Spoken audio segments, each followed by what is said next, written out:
Hi, everybody. Welcome to this week's episode of Life Mastery TV. Today, my partner in crime, David McLeod, is off doing something else amazing, and I am here blessed and graced with the presence of my good friend and today trusted co-host, Beata Lewis. Today, we're going to talk about something called thriving in the box. We'll get to that in a moment. In the meantime, I'd like to say hello, Beata. How are you doing today? I'm really well, Tommy, and I'm very pleased to be here. Thank you. Well, fantastic to have you here. Beata later will tell you about how to contact her and what she does, but today we're going to jump into our topic. Again, the name of the topic is thriving in a box. What the heck does that mean, you might ask? Well, if you've read the write-up, you have a sense that it has to do with the way we're living in this world today. So it's a pretty big, grand topic. And a few months back, I was in a seminar with Eckhart Tolle, and he brought up the concept. He says, and he's sitting here talking to about 600 people who at some capacity feel like they're here to help the planet heal and move us through this period of transition, this period of evolution in human consciousness. And he said, you know, all the structures, he calls them, all the systems that we currently work in, like our medical system, our educational system, our financial system, everything that you kind of see that we live in, that we're part of, he said all these systems and structures were created by minds and beings that weren't necessarily enlightened. They weren't necessarily as awake and conscious as the planet is waking up to and becoming more conscious. So here we are as living beings, and most of us that are listening to this kind of a talker feel like they have some sort of a purpose. So we're waking up, we're in some degree of woken up from being stuck in the mire of the mind, and we're expanding our consciousness, yet we're still living in these old structures. And that's what we're going to talk about today. How to not only live in these structures, which we'll kind of categorize as these boxes that are created that we go into, but how to thrive in them. So Beata, that's a pretty long opening, but anything in there resonating or feeling like you want to take and run with? Yeah, one of the things is to just even think about the role of a structure in who we are and how we show up, right? So if we think of a structure as you know, like a box, we can really actually look at how structures shape performance, right? They can shape who we are. So a box is a culture, or our conditioning, or a certain environment in which we work, right? So it's not just a physical box, but the one of the most important structures that we have is the structure of how we interpret and associate meaning to things. Yeah, very true. And you said it's a culture, right? And I sometimes think of this culture that we live in right now, I kind of call it the human race. Yeah. And that term race isn't said with mistake. It's because this culture that we're in is very racy. It's very competitive.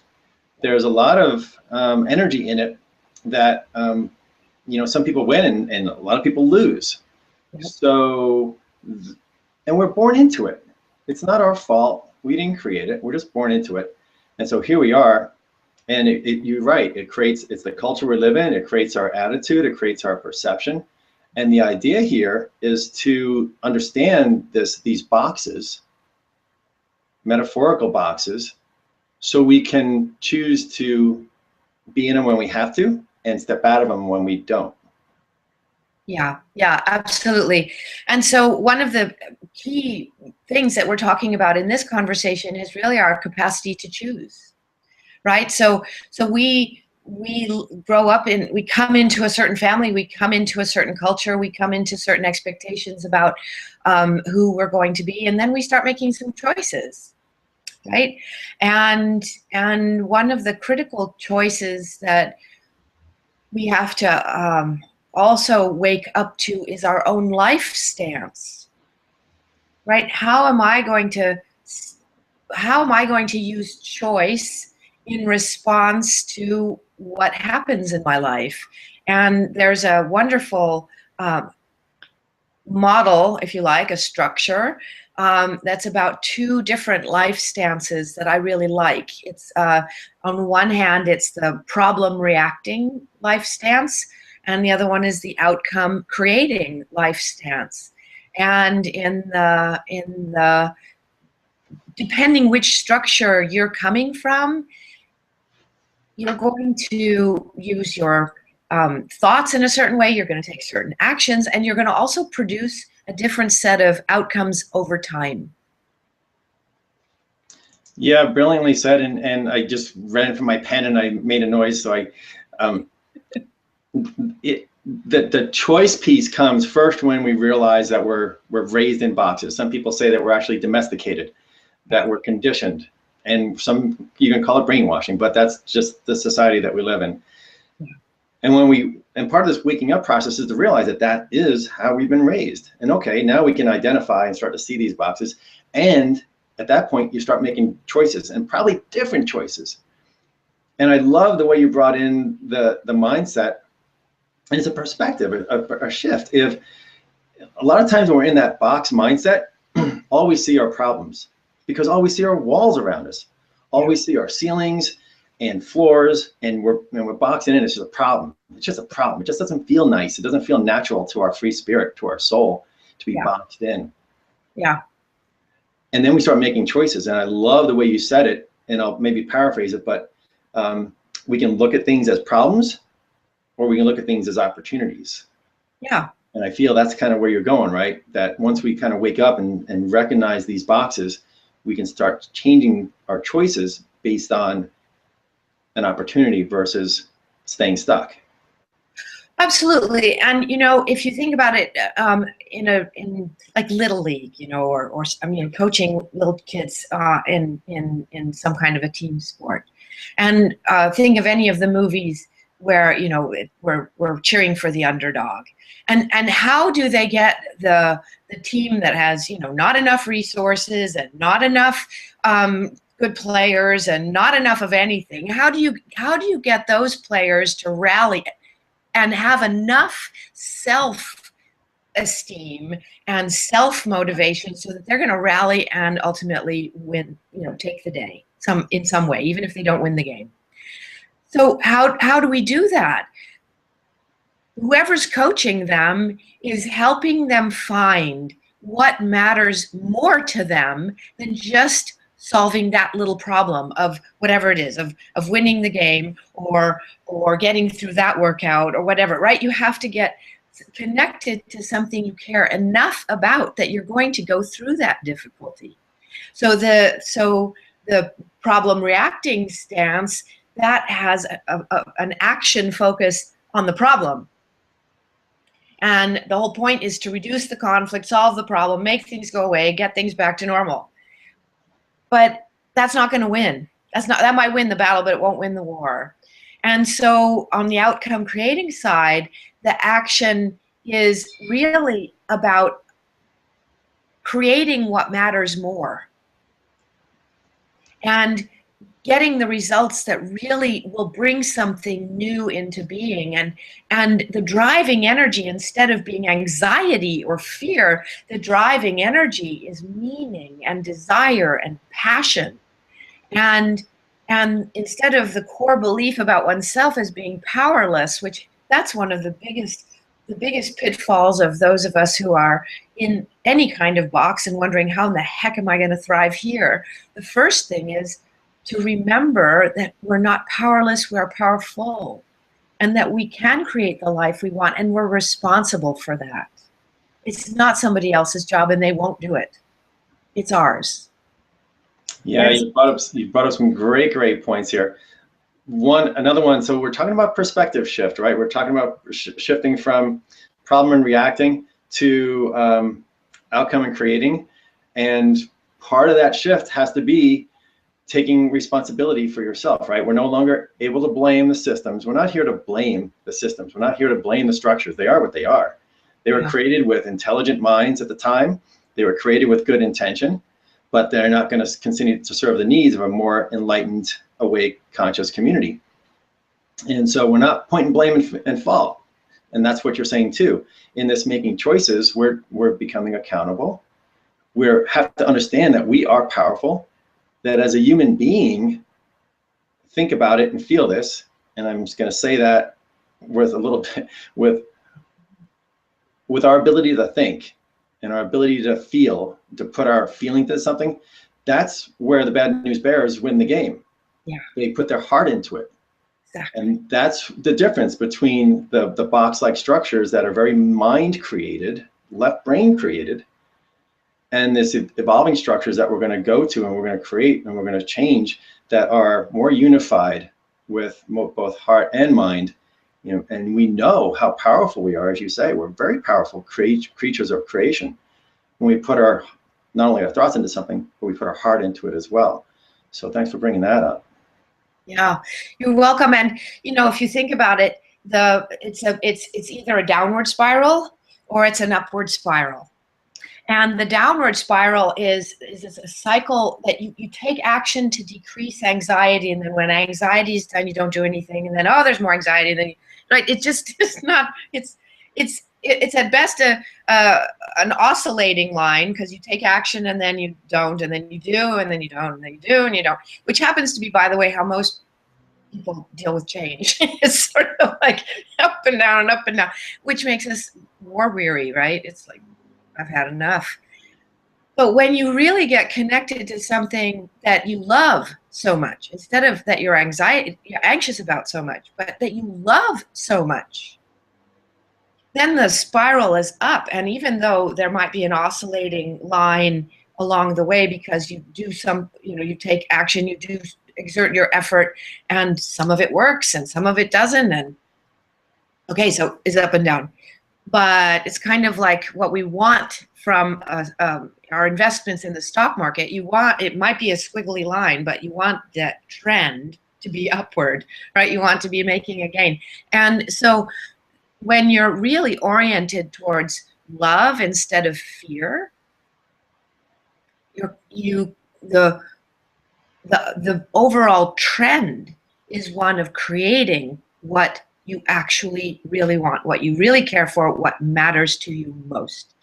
And I think that that's actually really the core message about the changing nature of all of our structures, is that as people are waking up, we're waking up to the power of our core essence, of our core wiring, which is love and collaboration and being part of what's creative for life. Again, beautifully spoken. Thanks for saying it in such a clear, beautiful way. Thank you. That love and that collaboration. So I translate things into energy, and that love and collaboration. When I hear that and feel that, the essence of that, which is the essence of us inside, is an essence of giving, right? We're giving love. And we're giving collaboration. We're giving. It's a giving, and the fear-based model and the kind of the fear and the greed that the old systems are maybe founded in and structured in is a very taking. It's a very like give. I got to take all mine. I got to get it now before somebody else gets it. I got to take mine and step on you. And it's a very win-lose mentality, if we want to over talk about that. But I win, you lose. That's the old structure that's going to fall away. It has to, because it doesn't serve us, because so many people get hurt along the way. And in our daily life, we're both victors and victims in that mentality. Where in this other mode that we're talking about, the loving and the compassion, the giving, the serving, the supporting, the finding your why and your purpose. When you find your purpose and you're really passionate about it, I guarantee it's going to be something that you're doing for somebody else, something that you're giving, right? More than taking. Yeah, and it's a way of being in life, sort of. So if you think about the concept of trust, there are people who come to trust with the life stance of, I'll give it when I get it. And what happens is there's not a whole lot of trust in their lives because they're waiting, they're guarded, and it's a sort of a standoff. Once you give it, I'll consider it. Whereas real trust happens where you give it and you get it. You actually extend trust, and then people will, the other will respond in kind. And it's a dance. It's not a big blind free fall. It's a dance, and it can be very nuanced and quite complex. But the idea of, if you want to solve a problem, there's no shaking hands with a closed fist. You have to open your hand. Beautiful metaphors, and again, right? So this whole concept of thriving in a box. So we're living in these box-like situations, or these box-like structures, or these box-like systems. And one of the keys that I'm hearing out of this, in order to thrive, is to shift this "what's in it for me" attitude, which is very human race, which is very competitive, to a "what's in it for we." Yeah. Right. So at one point, our fingers of accountability are on me, but our fingers of giving are out to everyone else. Yeah. And there's I just wanted to reiterate what you've been saying and bring that point home, because it's an amazingly important, magical one to dwell on. And it's really interesting because one of the things about the nature of the box is that the box doesn't include everybody. So there are two, the way it's set up right now, it's not designed to empower everybody. It's not designed to include everybody. It's about some people being more than, or getting more than, or having more than. So if we think about it sort of in a very, very big way, there's a whole new cosmology that's taking over, that started when we could see planet Earth for what it is our round green blue home, this amazing marble moving in space, this living organism that we can actually see the whole of it.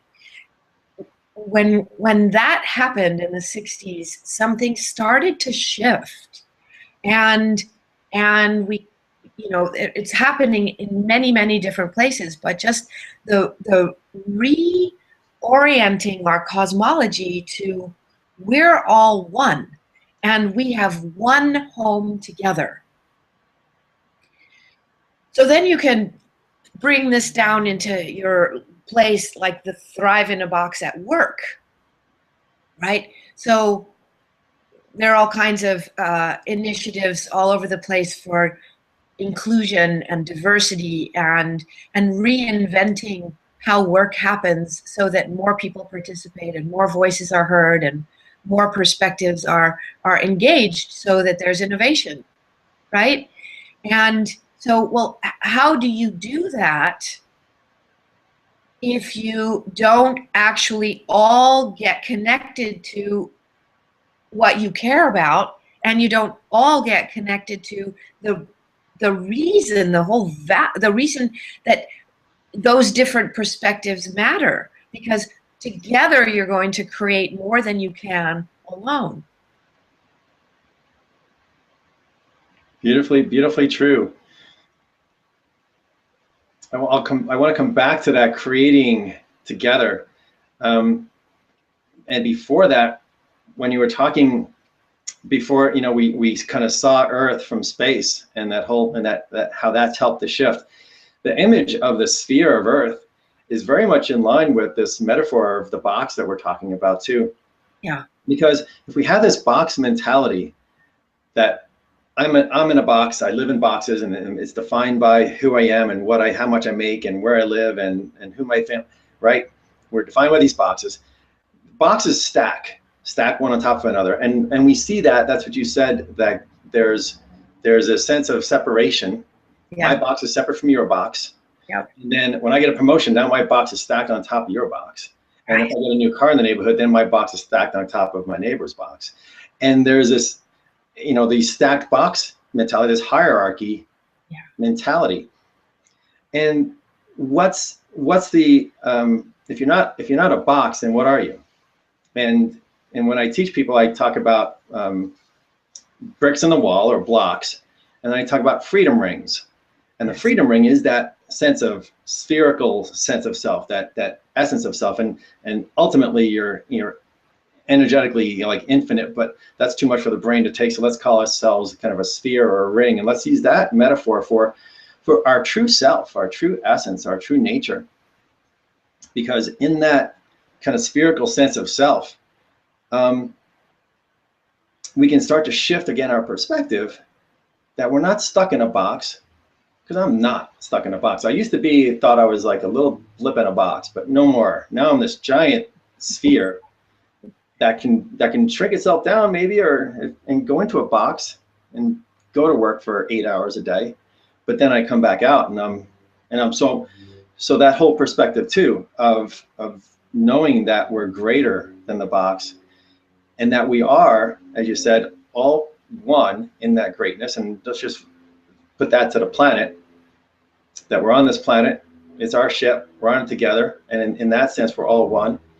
And then bringing it back to what you were saying about in the workplace, what can we do to work together? Where can we find the commonalities? Where can we find the common vision and the common goals?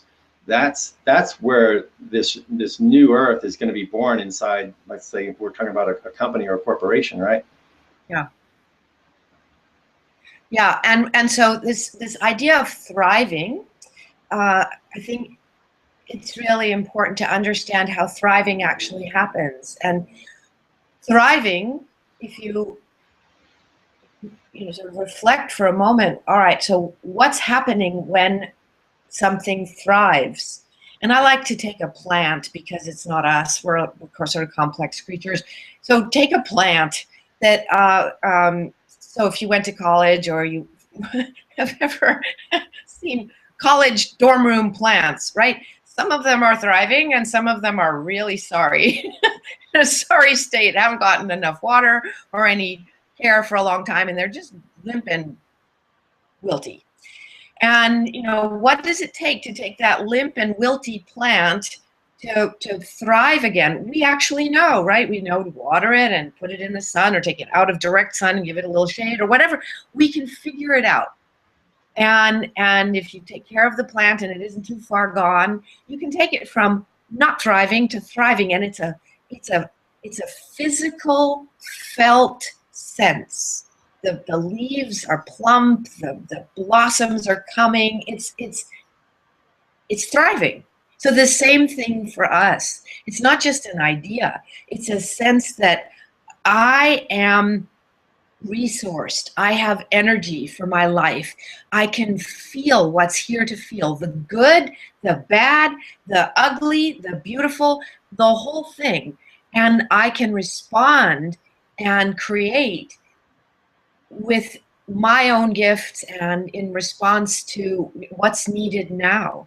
So I think that thriving is in a box has some elements that are worth mentioning. One is really bringing that spherical self wherever you are. So you're whole, you're complete, you're present, you're really fully present, and you're connected to what you care about, and you're connected in your environment. And yes, I still, as I say, work a 9 to 5-er. So I do that every day. And yeah. I walk into the office as my spherical, whole, happy self. Not always happy, there's stuff that happens in life, but I walk in with that energy and that presence and that awareness. And I also intentionally connect with people, even if it's just looking them in the eyes and saying hello. Even that, and people recognize that, and even people who haven't woken up yet out of the box world, they feel that connection, and they feel something inside themselves that resonates, and it feels